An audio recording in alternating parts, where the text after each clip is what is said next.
खर्चवा के चलाई। हम अपन खर्चा अपने से चला ले, ठीक हो? करे तो कौनो नाजायज बता रख ले का रे।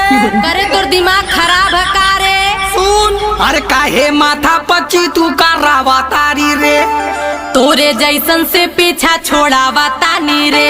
अरे बात मानला जीतन ऐसे करा है रानी। मिलके रहबा तबे करब सेवा अपनी। का मिल के रहले का मतलब का करे पड़ी?